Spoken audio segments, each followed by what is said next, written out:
আসসালামু আলাইকুম বন্ধুরা, কেমন আছেন সবাই? আশা করি সবাই ভালো আছেন। আমি আপনাদের সামনে আজকে নতুন আরেকটা রেসিপি নিয়ে আসলাম। আজকে হাতে বানানো চাউমিন নিয়ে আসলাম। আমি এখানে হালকা কুসুম গরম পানিতে ডোটা করে নিয়েছি। আমি প্রথমেই রুটির মতো করে ডোটা বেলে নেব। দেখেন আমি প্রসেসিংটা দেখাই দিচ্ছি কিভাবে আমি হাতে বানিয়েছি চাউমিনটা। প্রথমে এইভাবে বেলে শেপটা দিয়ে নিতে হবে। দেখেন আমি কিভাবে দিয়ে দিচ্ছি।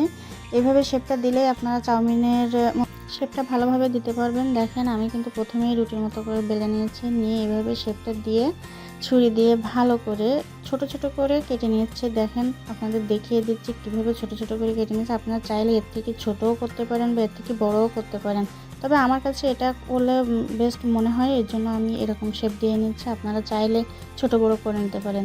তো আমি এখন এটিকে ভালোভাবে দেখেন খুলে নিচ্ছে। এইভাবে কিন্তু আস্তে আস্তে খুলতে হবে, কারণ একটার সাথে একটা লেগে থাকে। ভালোভাবে না খুললে একটার সাথে একটা ছাড়াতে গিয়ে তখন কিন্তু ছেড়ে যেতে পারে। আমি আবারও দেখিয়ে দিচ্ছি, ভালোভাবে দেখে নেন। এভাবে শেপ দেওয়ার পরে আস্তে আস্তে এভাবে আমরা খুলে নেব, যাতে আর ছিঁড়ে না যায়। তো দেখেন আমার সবগুলোই কিন্তু করা শেষ হয়ে গেছে। পরে আমি এখানে কড়াইতে পানি গরম দেব। এখানে কিন্তু ফুটন্ত গরম পানি নেওয়া লাগবে। এখানে আমি 1 চামচ লবণ দিয়ে দিলাম। তারপরে এটা ফোটা পর্যন্ত অপেক্ষা করতে হবে। ফোটার পরে আমরা কিন্তু পানিটা ভালোভাবে ফুটিয়ে নিয়েছি। তারপরে আপনারা সবগুলো চাউমিন একসাথে, হাতে বানানো যে চাউমিনগুলো একসাথে ঢেলে দেবেন, তবে আস্তে আস্তে এটাকে নাড়াচাড়া করতে হবে। কেননা এটি খুব জোরে নাড়াচাড়া করতে গেলে কিন্তু ভেঙে যেতে পারে, কারণ এটি কিন্তু লুডুসেরই মতো।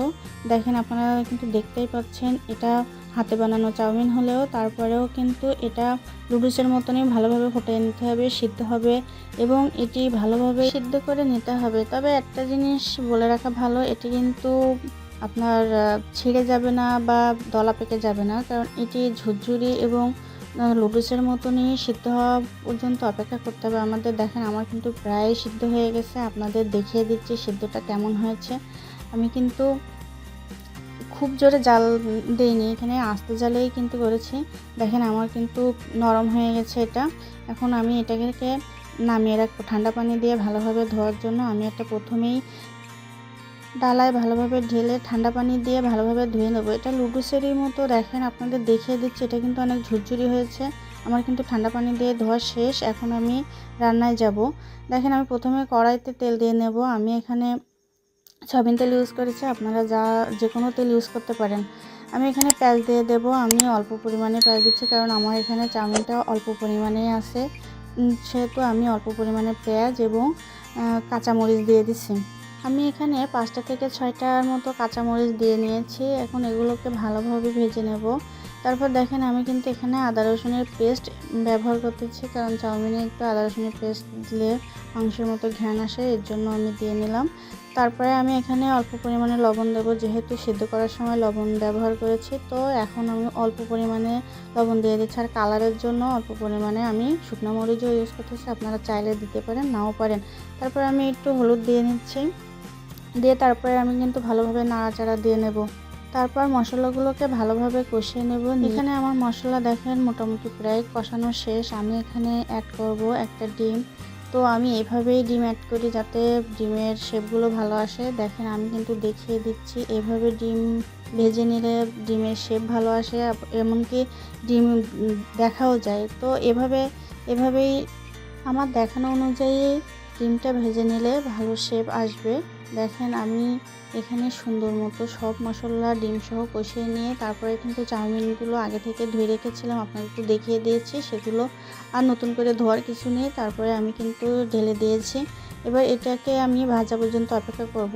এভাবে নাড়াচাড়া দিয়ে এক পর্যায়ে দেখুন সব মশলা চাউমিন একসাথে মিশিয়ে নেব এবং এটি ভাজা পর্যন্ত অপেক্ষা করব। আমরা যেমন লুডুস রান্না করি, চাউমিনও কিন্তু সেভাবে রান্না করা যায়, তবে আপনারা চাইলে ডিমের সাথে মাংসও দিয়ে রান্না করতে পারেন। আমি এখানে অ্যাড করেছি ম্যাগি মশলা। এই ম্যাগি মশলাটা দিলে এটির স্বাদ অনেকাংশে বাড়িয়ে দেবে। তারপরে আমি এখানে অ্যাড করেছি সস। আমি কিন্তু আমার কাছে সস ছিল না, তো দোকান থেকে আমি 7-8টার মতো সস এখানে ব্যবহার করেছি। আপনারা চাইলে সস দিবেন, না হলে দিবেন না। আর এখন টমেটোর সময়, এখন যদি আপনারা চান টমেটো দিয়েও বাসায় সস বানিয়ে দিতে পারেন, কোনো সমস্যা হবে না। তবে আপনারা চাইলে এটি কিন্তু বিভিন্ন ধরনের সবজি দিয়েও রান্না করতে পারেন। তবে আমি এখানে সবজি অ্যাড করিনি, কারণ এখানে শুধুই আমি চাউমিনটা রান্না করা দেখিয়েছি। তো আমার কিন্তু রান্না প্রায় শেষ হয়ে গেছে। আপনারা দেখতেই পাচ্ছেন আমার রান্নাটা কিন্তু প্রায় শেষ। আপনারা যদি চান এভাবে একবার বাসায় ট্রাই করে দেখতে পারেন।